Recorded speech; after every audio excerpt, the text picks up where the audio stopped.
year was 1978. Perfect timing for some Villeneuve magic. The Formula Ones had come here to Montreal for the first time. The final stop on the 78 Tour, and Villeneuve was emerging as a star driver for Ferrari, the consummate racer. Villeneuve yearned not for the glory, but for the satisfaction of being the fastest. His inner drive amazed even his peers. I mean, Gilles always impressed me the way he drove. He took chances everywhere. I mean, going out of the pits in the first lap, in the first practice, he sometimes spun off, so you can see how much he was determined to give everything he's got. And now we're into the start of the 79th and last lap but one, with René Arnoux second and Villeneuve go. Incredible! Villeneuve stood on everything, locked up his tyres, got the line, and he's back into second position on the last lap but one, and the French crowd aren't very happy about that. In one of the greatest skirmishes in racing history, Villeneuve and René Arnoux of Renault matched each other move for move all around the Dijon, France track. Competitively, Villeneuve was insuperable. Into the Course de Pouard they come. There is Riccardo Patrese, and Villeneuve is second. Arnoux is third. I was a good person.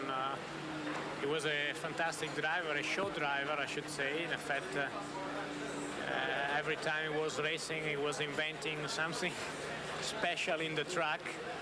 And as a person, we were a very good friend and really a charming person, I should say. Always obliging for his legion of fans, Villeneuve lived the racer's life 24 hours a day, a Grand Prix nomad traveling with his motorhome and family from race to race. He still found time, though, to give something back to his loyal followers, who even today clamor for Villeneuve memorabilia. Gilles Villeneuve was not a perfect racer. He was human. He made mistakes, but he was always exciting to watch, always living and driving on the edge. And he never gave up. He was positively determined to get the absolute most out of any vehicle he would drive. I was very special quick, yeah, and totally fearless. Those were the special marks on him.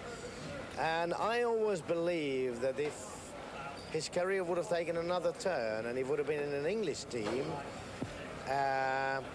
all this raw talent, which probably there was more in Gilles than in anybody we have ever seen, could have been refined, you know, could have been fine-tuned.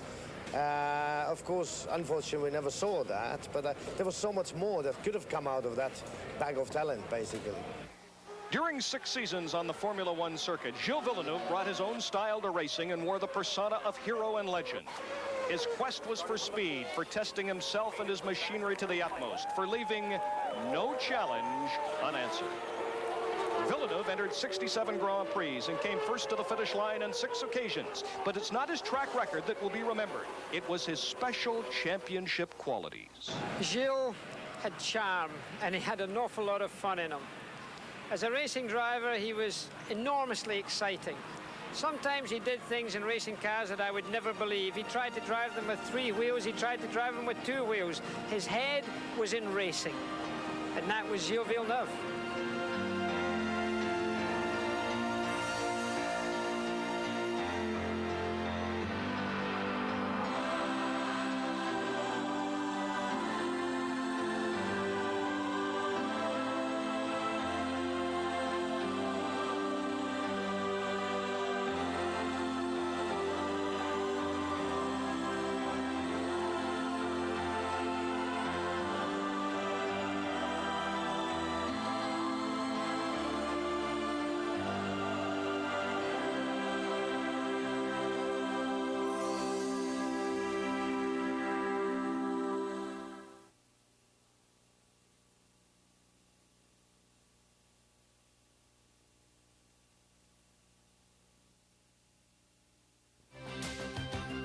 One of auto racing's first families,